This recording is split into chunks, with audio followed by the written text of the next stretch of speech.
भगिनींनो, आज या ठिकाणी आपल्याला सर्वप्रथम मी माननीय प्रदेशाध्यक्ष हर्षवर्धन भाऊ सपकाळ साहेब यांचं हार्दिक असं स्वागत करतो। कारण प्रदेशाध्यक्ष झाल्यानंतर सर्वप्रथम ते नांदेड शहरामध्ये या ठिकाणी आलेले आहेत। आज जय जवान जय किसान ही संकल्पना काँग्रेस पक्षाच्या वतीने मांडण्यात आली आणि ही संकल्पना पुढे घेऊन जाण्याचं काम आपण या सर्व काँग्रेस जन या ठिकाणी करत आहोत। आज आपण बघू शकतो की क्रूर आतंकवाद्यांनी ज्या प्रकारे आमच्या भारतीय नागरिकांना मारण्याचं काम केलं आणि भारतीय सैन्याने ऑपरेशन सिंदूरच्या माध्यमातून त्या ठिकाणी जाऊन त्यांचे स्थळ उद्ध्वस्त करण्याचं काम केलं, हे उल्लेखनीय आहे। आपल्या जी सैन्याची जे शौर्यगाथा आहे त्याचा सन्मान आपण सर्वांनी केलाच पाहिजे। निश्चितच भारत देशवासी म्हणून आपला सैन्याचा या ठिकाणी सन्मान करणं हे प्रत्येक भारतीयाचं कर्तव्य आहे। आज या माध्यमातून वेगवेगळ्या प्रकारचं राजकारण देश पातळीवर महाराष्ट्र पातळीवर या ठिकाणी घेत आहेत। आज एवढंच सांगायचं की काही मोठी मंडळी आमचे नेते माननीय सन्माननीय विरोधी पक्ष नेते राहुलजी गांधी यांच्यावर तोंडसूक घेण्याचा प्रयत्न करत आहेत। पण आमचा त्यांना प्रश्न आहे की जे 4 आतंकवादी आमच्या ज्या भारतीय नागरिकांना त्यांनी मारलं, ते 4 आतंकवादी अद्याप कुठे आहेत ह्याचा पत्ता त्यांना देता आला नाही।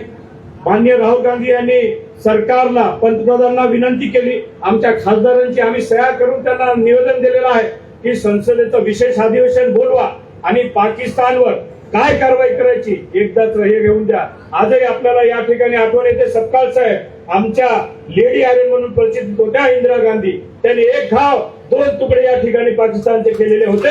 तसा प्रकार या काळात होताना दिसत नाही।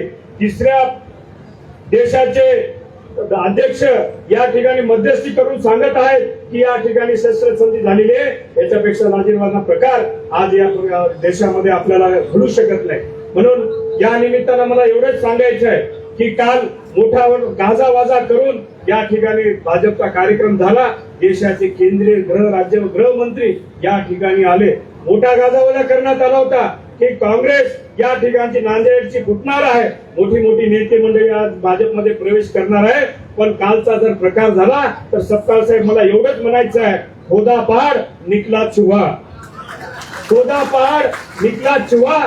टॉप गिअर टाकणारे काही जणांनी बातम्या दिल्या की टॉप गिअर टाकणार आहेत आमचा नेता, पण त्यांना कळालं नाही टॉप गिअर टाकण्याच्या नादात त्यांचा रिव्हर्स गिअर कसा पडला, कधी रिव्हर्स गिअर पडला हे कळालंच नाही। त्याच्यामुळे इथं बसलेल्या प्रत्येक कार्यकर्त्यांना मी या माध्यमातून आवाहन करतो, आपण बिलकुल घाबरायचं नाही।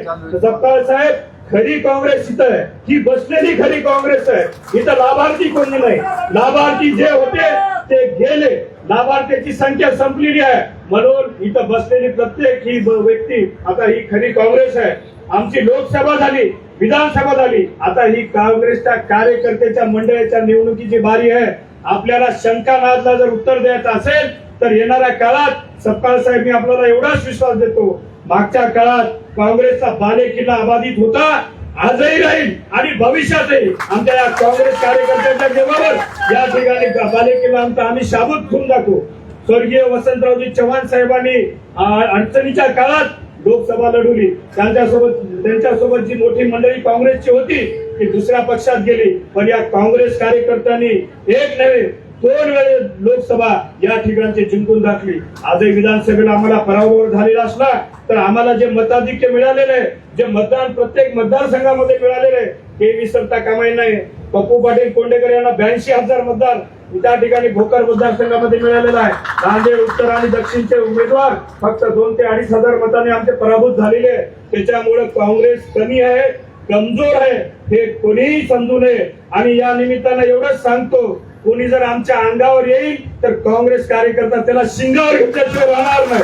काँग्रेस कार्यकर्त्यांना बळ देण्यासाठी आज आपले हर्षवर्धन दादा सपकाळ या ठिकाणी आलेले आहेत। मी आपल्याला एवढंच सांगू इच्छितो की काँग्रेस ही चळवळ आहे। विलासराव देशमुख साहेबांचं एक वाक्य आहे, काँग्रेस ही चळवळ आहे, ही चळवळ कधी न संपणारी आहे। त्याच्यामुळे कोणी आले गेले तरी काँग्रेस कधी संपू शकत नाही।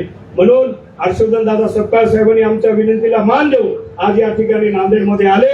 आमच्या काँग्रेस कार्यकर्त्यांचं मनोबल वाढण्यासाठी निश्चितच दादा आपली ही उपस्थिती खूप आमच्यासाठी महत्वाची होती। काही जणांनी टीका केली की प्रदेश अध्यक्षाला बोलून या ठिकाणी यांना रॅली घ्यावं लागत आहे. पण मला विचारायचं आहे की बाबा तुम्हाला महापालिकेचा रणशिंग फुकायला केंद्राचा गृहमंत्री जर बोलावं लागत असेल तर या ठिकाणी आम्हाला काँग्रेस कार्यकर्त्याला बळ द्यायला प्रदेशाध्यक्ष का नको? महापालिकेचा रणशिंग फुकायला शंकानाथच्या माध्यमातून त्यांनी अमित शहा साहेबांना बोलवलं, पण आम्ही या ठिकाणी काँग्रेस कार्यकर्त्याला बळ देण्यासाठी प्रदेशाध्यक्ष महोदयाला विनंती केली. ते आलेले आहे. मी आपला अधिकचा वेळ घेणार नाही. आज आपण मोठ्या संख्येने या महातिरंगा रॅलीला उपस्थित झालात त्याबद्दल मी सर्वांचे या ठिकाणी आभार मानतो. विशेषतः इथं जे महाराष्ट्र बटालियन आहे, एनसीसी असेल, सेकंड ऑफिसर आमचे भोसीकर सुनील कुमार असतील, हवालदार आमचे सोनकांबळे राहुलजी असतील, हवालदार मोहनसिंग यादव असतील, यांचेही विशेष आभार मानतो. आणि परत एकदा या ठिकाणी सर्वांचे आभार व्यक्त करून एक आपल्याला विनंती करतो, आपली ही देशाची आणि काँग्रेसची महत्वाची ही या ठिकाणी महातिरंगा रॅली आपण आयोजित केलेली आहे. आज आपल्याला जर काँग्रेस जर म्हणून आपल्याला सिद्ध करायचं असेल तर मला सांगायचंय कलेक्टर ऑफिस पर्यंत आपली रॅली जाणार आहे. पाऊस जरी आलं तर आपले पाय डगमगता कामा नये एवढी या ठिकाणी विनंती करतो आणि सांगतो. धन्यवाद साहेब.